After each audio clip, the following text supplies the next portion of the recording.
Hello there, my friends. Welcome to the Glow Method. This is the place where we talk all things self-improvement, self-empowerment, personal development, all these things in order to live a life that you are proud of. Hello, my name is Natasha, and I am genuinely excited and privileged to be here today. You know how I feel. Some days are just so much better than the others. Nothing in particular can happen in a certain way. Just you're able to vibe better that day. And today was one of those days for me. Let me tell you, yesterday though was such this busy day. Like I had multiple doctor's appointments. I had a doctor appointment myself. I had a doctor appointment for my son. I had my dance classes. And I don't know what was in the air because thankfully it wasn't just me, was literally exhausted. I could not keep my eyes open. I was so grateful that there was leftovers from the meal I had cooked the night before.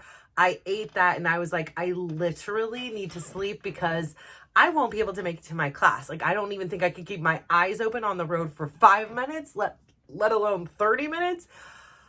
I took a fat nap and got in the car. I had already had plans to spend the night at Chris's. I had already told my kids because I get up earlier in the gym and he's a little bit closer to my gym than I am. Not really, but a little bit. And that little bit makes a difference when I'm at the gym late and then get up in the morning. And, my daughter was kind of like, still she's not comfortable being around him. So I was like, okay, well, if you're going to be here, then fine, I'll go stay at your dad's tonight. And, I literally got there late, did my posting and everything, laid down, and I was like, I never taped today. So again, grateful for the arsenal that I have accumulated, and was like, what am I going to do when I run out of this, this bank of episodes? And I was like, well, if I can't record on a certain day, I can't record. I'm going to have to make adaptations and everything. So again, literally completely spaced upon it. And by the time I was there, I'm not really comfortable filming there with him there because you can hear everything. And it took me a long time. Like, I know my son can hear me back here, but most of the time he's got a fan on. He's doing something else. He's not sitting there and listening to what the heck I'm saying. But, not quite comfortable enough to just, do an episode with, Chris sitting in the same room or like an earshot away. I don't know. I'm not there yet. Perhaps I will be one day, just not, I don't know. His house, the acoustics, you can hear everything. Like you can hear a rumble in the tumble when you're upstairs. Like you have a tummy rumble. We all know about it. So yeah, I was just that exhausted. And so today I got to my class. I was feeling good. Like actually, I really am thinking that my bed is one of the culprits to my back. It was something that my doctor had mentioned. And I kind of was like, well, I'm just going to deal with it. But having this separation from my bed, let's say, and sleeping on Chris's, who is much firmer than mine, has been like, wow. Yeah, like this is definitely a contributing factor to it. Because last night I had no back pain while in bed. And then the last few nights in my bed have been torturous. So it could have been a combination of things, but that was kind of one of those things that was pretty eye-opening for me. I really wanted to test that theory out last night, which I did.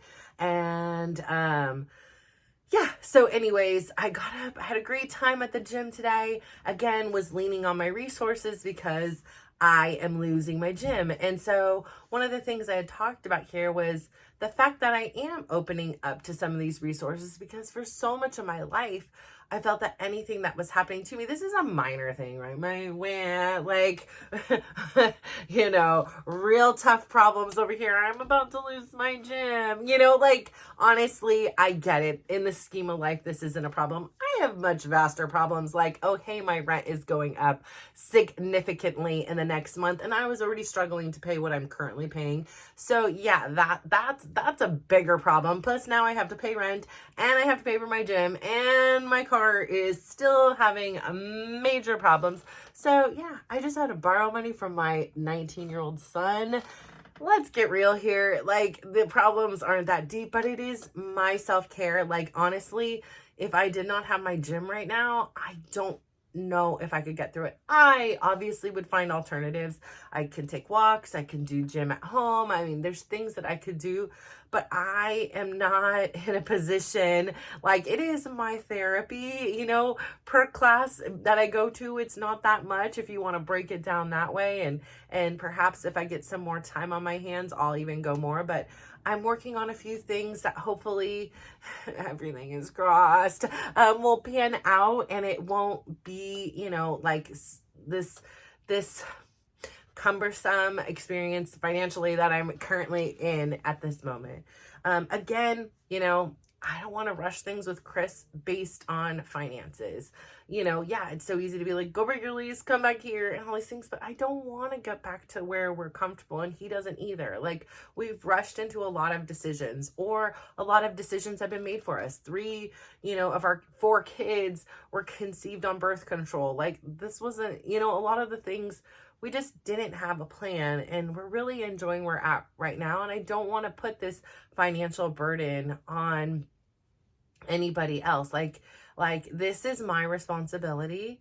And I can argue that it is Chris's, and, you know, he gives me a portion of, you know, a month, which I'm grateful for, still to like help supplement with Tyler. And yeah, I could sit here and ask for more. I could do other things, but I really want to be able to depend on myself, and I don't want the finances to be the motivating factor to be together. Because honestly, at the end of the day, that's just quite frankly not enough. You know, I am like, what is it I want?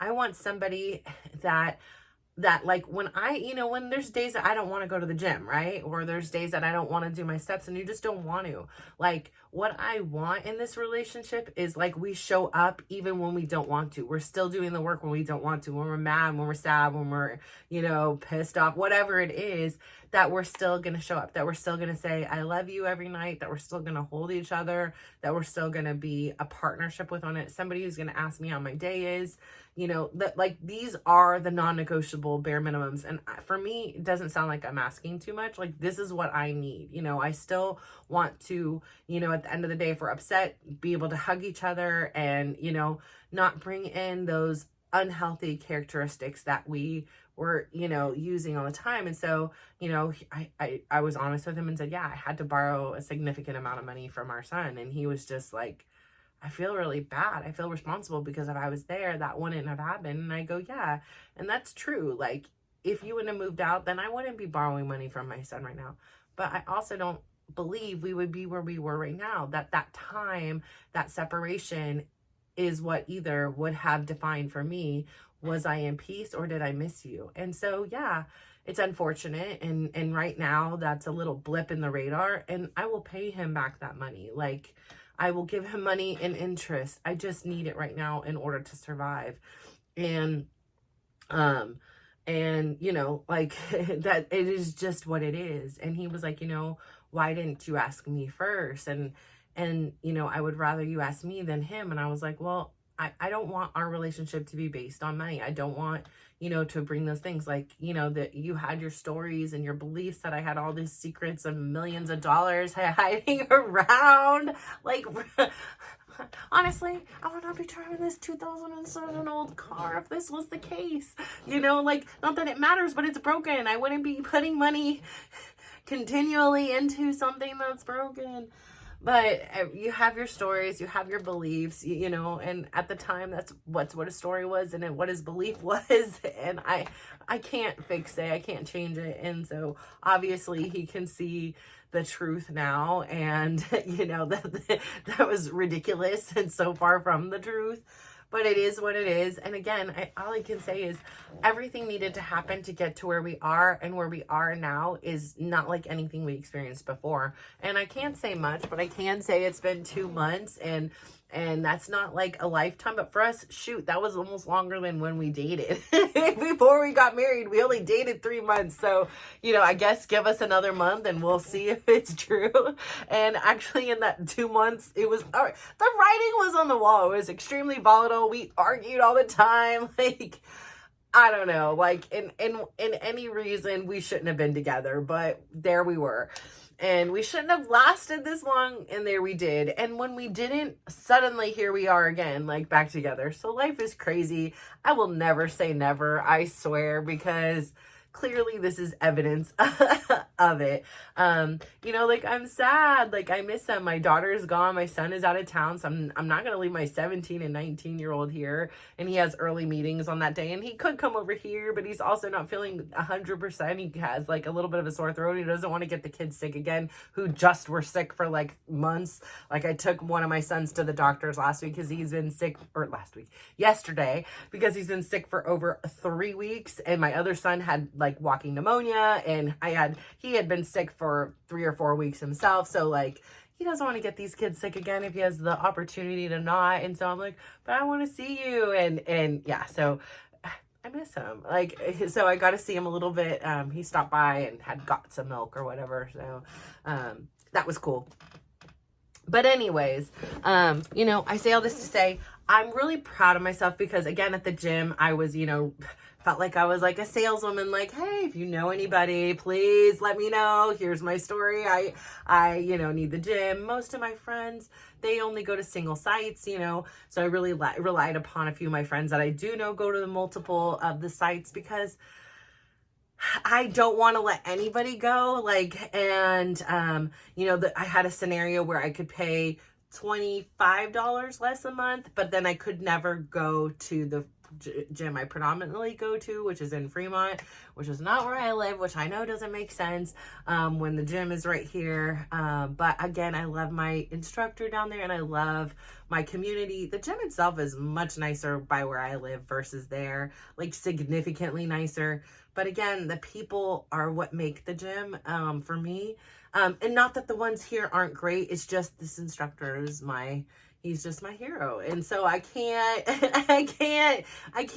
not be around them. So, and then I had an opportunity to only go to that one, but then it was going to cost me even more than, if I would. So yeah, ended up, I used this resource, my brain, clicked in, and I had a friend who was like, I'm so glad, that was the whole point, that you told me this because, now we can help. If you say nothing, then we can't help. Like, don't worry. Like a few of my friends are like, we're going to get you in with guest passes. We'll get you in no matter what. Like you are coming. Don't even worry about that. We'll figure it out. I know the manager, like so many people have offered to like help, which is really, really cool. Like I am so grateful for that. Like I'm telling you, it just is this reminder that like open mouths get fed. And for so long, I really thought I needed to figure everything out on my own. In the end, ultimately, I had a few years ago, did a pickleball class because we play pickleball as a family, but we kind of play by our own rules, which are, we thought we were playing by the right rules, but then I took this class and I was like, oh my gosh, like we just play this made up version. Like even one time my family, because there's 6 of us and there was only one court open at our tennis courts. And so we decided, there was 6 of us playing that day, we were going to do a pickleball tennis smash up. So 2 of us had pickleball rackets and one had so it was like on a team. So there were 6 of us on the court. So 2 had pickleball court, ball, whatever, paddles, and another one had a tennis racket, and then the same on the other side. Let me tell you, it was interesting, and I'm so surprised nobody got hurt on it because when you hit that pickleball with the tennis, I mean, it was a fly-in and powerful, and it was funny as all heck, and we were close because there were like 3 of us on a side, and it was quite entertaining. But yeah, we often just apparently make up our own rules and go by it. We've even done this on board games, and we're like, oh, that's how you're actually supposed to play it? Oops, I guess we like it our way better anyways. But, so I remembered that I was added into some like WhatsApp, and I don't turn on notifications. I do get like my Amazon like packages are being delivered ones, just because I don't want them sitting outside because we've had things stolen. But other than that, beyond texts or phone calls, I don't get notifications. It's like, if I want to see what emails I get, I'm going to go into my email. If I want to see, you know, what somebody's posted on Facebook, I'm going to go on Facebook. But like, I don't like the notifications. They were like bombarding and giving me anxiety. Like, I don't need to know that Peggy Sue posted something on Facebook. If I go on Facebook and I happen to see Peggy Sue's post, great. But other than that, I don't need the bother of what's everybody else is doing. Like, that interruption, I like got rid of. No notifications. I don't like that. But so I don't have like my notifications on, but I had this like WhatsApp group, and so I was like, pickleball group, and I was like, oh my gosh, this is a huge community, and these people, like, they really go. So I remember, like, I went in there, and I remember, because I remembered I was part of this group somehow, and I put in there, like, I'm looking for a group, ideally the East Bay, da da da. I got multiple requests or things back, like, oh, our pod just filled, but, you know, we know somebody who's filling up in April. Oh, we have a spot. Oh, this, you know, like, so like within a few hours, I had multiple responses. And so it was like pretty cool to me to have this community that I forgot that I was a part of just because I did one pickleball class and, you know, will hopefully help me. And it's going to be a lot more economical than almost any of the options. There was a couple other options that, like, if we paid annually or whatever, it would be cheaper.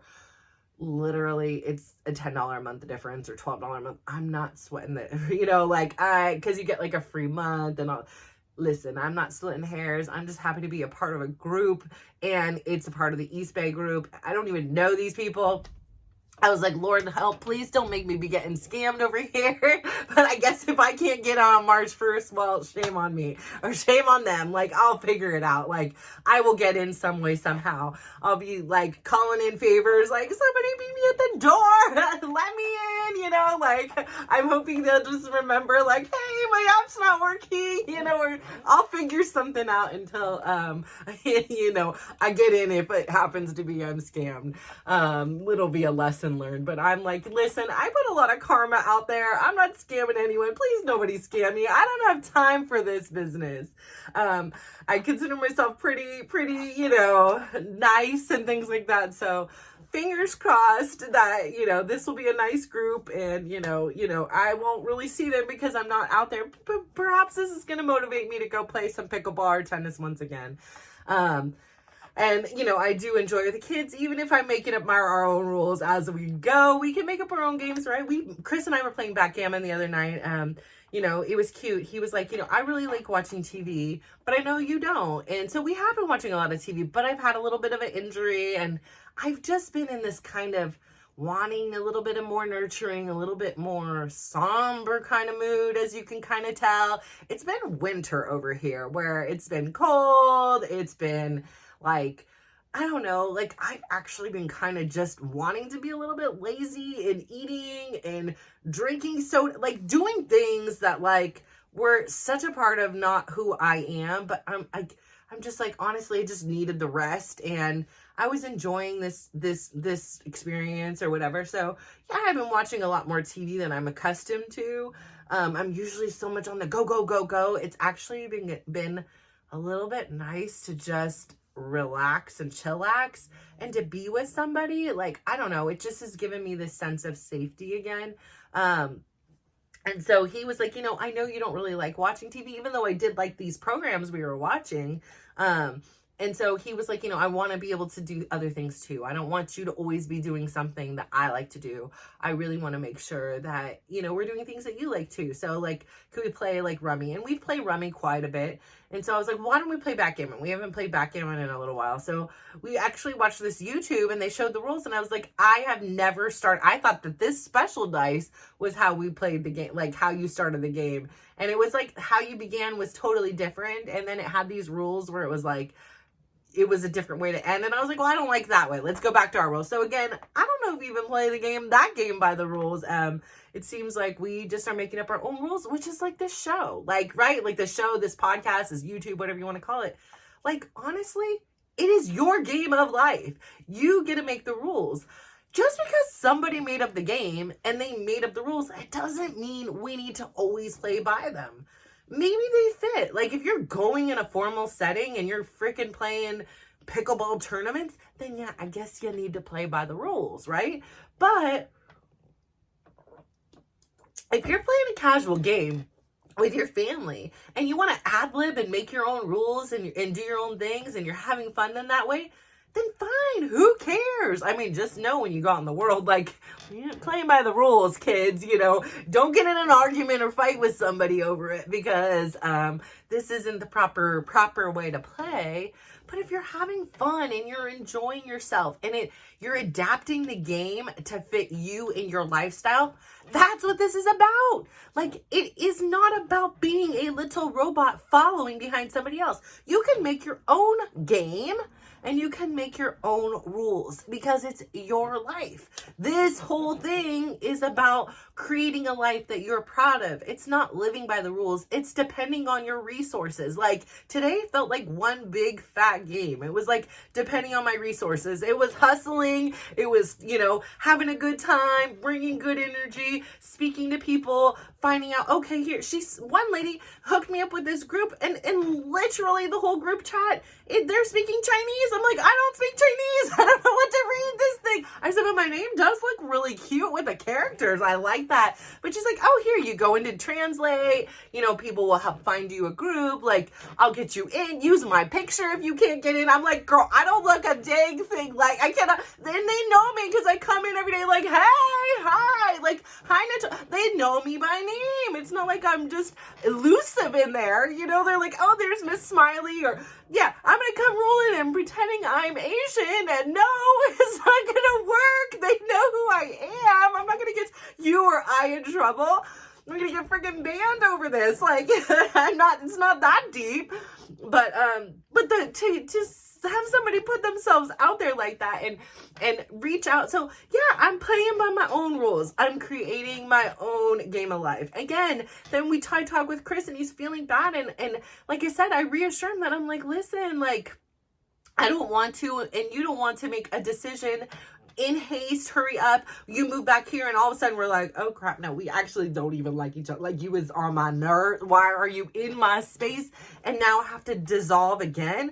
That's torture. Like, literally torture. Like, I'm not going to torture my children. I'm not going to torture myself, and I'm not going to torture Chris like that. When we decide that we are going to cohabitate again, like, that is it. Like, I know with anything you can't say never or, whatever. But seriously, like, we need to make a commitment contractual agreement to say we will be working together in perpetuity. Like, we are going to work on this. Like, here are the ground rules. Like, this is not a game, like, and if it is a game right now, like, I'm making the rules and we're going to play by them, because no, we're not doing all that. So again, like, I feel like in communicating that with him and him being able to communicate, like, I feel really bad. I feel awful. I feel responsible for this.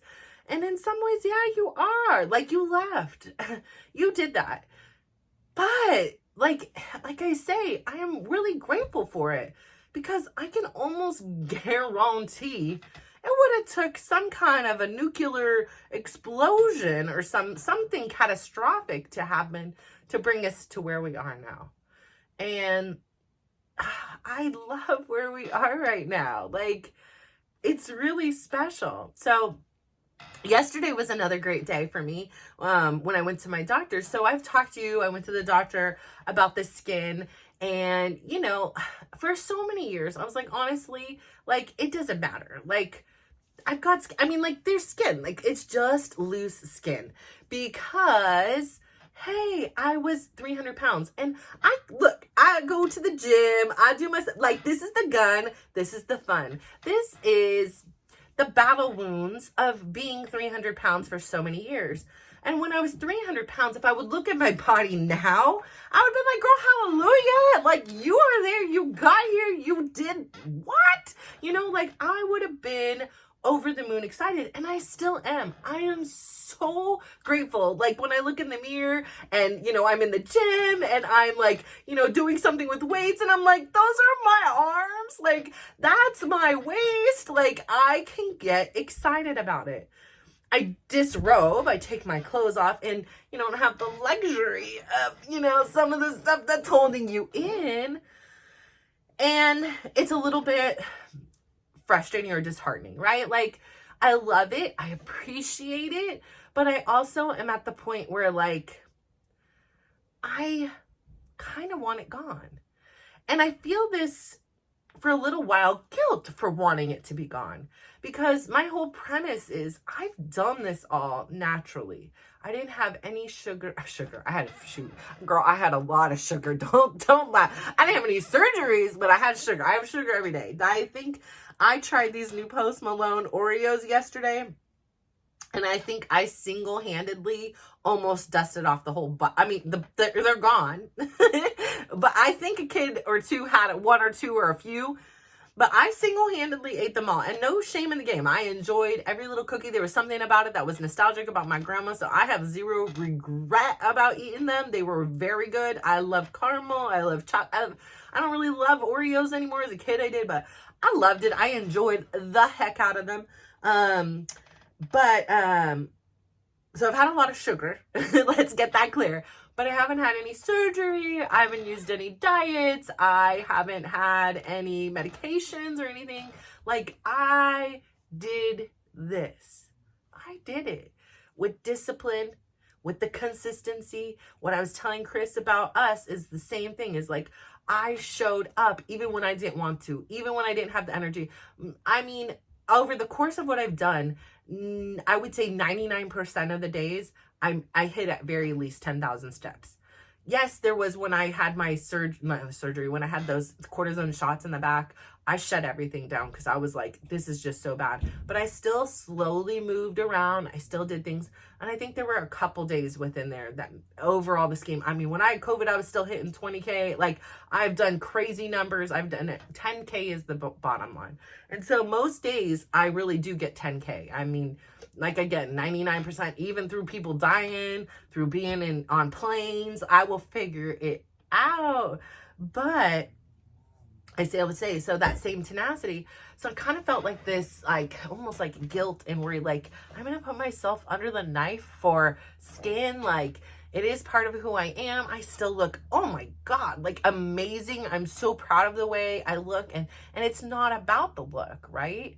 That for me is not the motivation. It's a cherry on top. It is like, this is why I did it. Yesterday when I went in to get my freaking doctor's appointment, they took my blood pressure. And it was 117 over 80. 117 over 80. Wow. Like, wow. Like that. And I literally took a picture of the thing and I sent it to my mom because she's always harassing, you taking your blood pressure pills? No, I took them for a little while and then they used to make me faint, and then, like, almost faint. I'd get these weird headaches. I'd get out of the car. I was like, I ain't even doing this anymore. Like, I stopped taking those, and I know, super healthy, right? Super responsible. And I sent it to her because it was just like, I wanted to show her the proof, like, here. And because she's always on the medical stuff and things. And then I sent it to Chris. I'm like, this is why I did everything. Like, it's not about the way I looked. Like, this is it. Like, I got my health. I did that when I used to be like, go into the thing and it would be like 197, 200, over 100 and something. Like, literally, they're like, you need to drive yourself, or we're going to call, like, you need to get to a hospital. Like, this is how high your blood pressure is. I'm like, yeah. I just get that stress before at a doctor's appointment. But anyways, I say all this to say, I don't know what the frick my point was. Oh, I would feel guilty about it. But now I'm coming to the point where it's like, it's heavy. My sciatica flares. And I've worked really hard. And I've worked hard for me. And I want to be able to see the fruits of my labor. And so when I was like, well, what would it look like? Like, is it still just going to be like, like a big tummy, but the skin, and he was like, no, it's going to be your trim. It's just, that's all tissue and skin. He's like, in those areas of the skin, because it's been hanging for so long, like, the skin can be about this thick. I'm like, what? And he was talking about the tissue and the lymphedema or lymphedema, all this stuff that is in there and the fluid and all that. I was like, oh my gosh, I just had no idea. Because I was like, what is it? You know? He was like, no, it will be, you know, flat maybe. Sometimes some people have a small pooch, but it will be. And I was like, literally almost started to cry because I don't know a time in my life or I had a flat or semi-flat stomach. I mean, I was 22 when I got pregnant, right? Or 23, 22, 23. Yeah, 22. And 23 when he was born. And so, you know, it's been years. It's been my whole lifetime. So like, I can't even imagine. And just imagining it brought me to tears. And then that's when I was like, maybe I should do this. So I'm thinking about doing it. I'm about 90% but I will. You'll be along with me because guess what? I won't be able to go to the gym for 4 to 6 weeks. But I've been thinking, I'm like, I'm just gonna go and like get the vibe, like, because he said I could stand and walk and things like that within a couple weeks. But if I'm at least just going and soaking in the energy, or maybe even doing like a yoga or doing something else, like I'll see what I can do. I don't want to push myself, but I feel like I just need the energy. So I say this to say thank you for tuning in. Keep creating your own life. This is your game of life. You're making a life. You're making a game that you're proud of, something that you enjoy, that you want to do. Forget what the pre-programmed rules are and make your own and enjoy it. So please go out there today. Number 1, go give yourself a big smile. Give yourself a compliment. Then I want you to go out, give somebody else a big smile, give somebody else a compliment, and literally watch how we glow up together. So I'm so proud of you. Thank you for tuning in. Mwah! Bye.